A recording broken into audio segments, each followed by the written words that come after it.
Anatomy of dicotyledonous and monocotyledonous plants. Dicotyledonous root.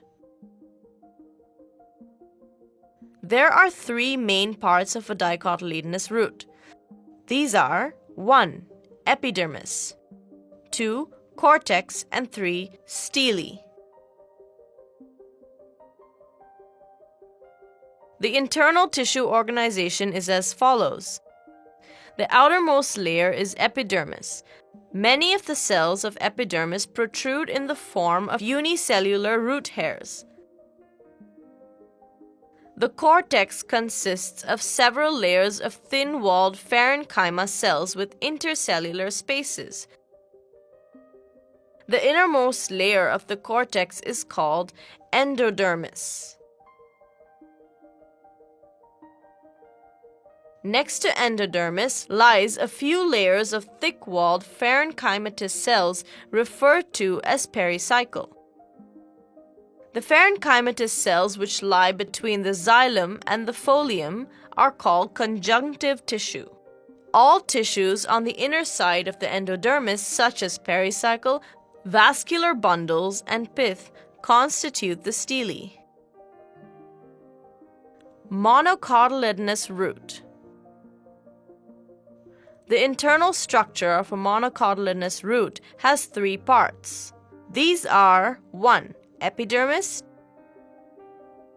2. Cortex, and 3. Stele. Monocotyledonous stem. The monocot stem has a sclerenchymatous hypodermis and a large number of scattered vascular bundles. It contains a large amount of parenchymatous ground tissue. The vascular bundles are surrounded by a sclerenchymatous bundle sheath. Vascular bundles are conjoined and closed, but there is no phloem parenchyma. Water-containing cavities are present within the vascular bundles. Dorsiventral leaf. Dicotyledonous leaf. The transverse section of a dorsiventral leaf shows three main parts, namely 1. Epidermis, 2. Mesophyll, and 3. Vascular bundles. 1. Epidermis. The epidermis is of equal cell thickness. The epidermis in the upper part of the leaf is called upper epidermis, while that of the lower surface is called lower epidermis. The stomata are more in the lower epidermis than the upper.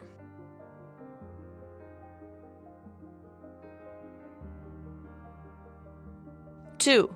Mesophyll. The tissue between the upper and lower epidermis is called the mesophyll.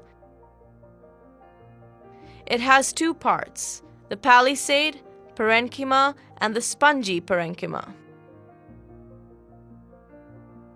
The cells of the palisade parenchyma are elongated and vertical. They have a large number of chloroplasts which take part in photosynthesis.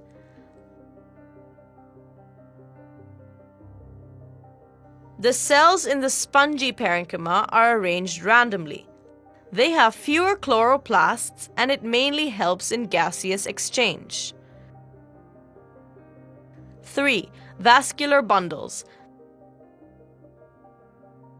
The vascular bundles in the leaf are arranged in the form of veins.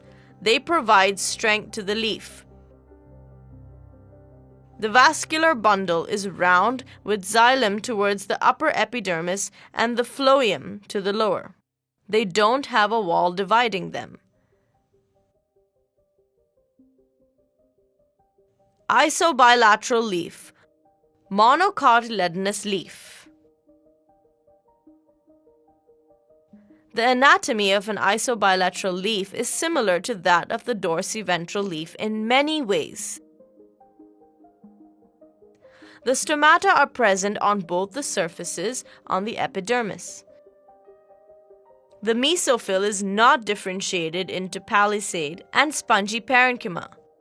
Large colorless cells called bulliform cells absorb water and expose the leaf surface. They reduce the loss of water.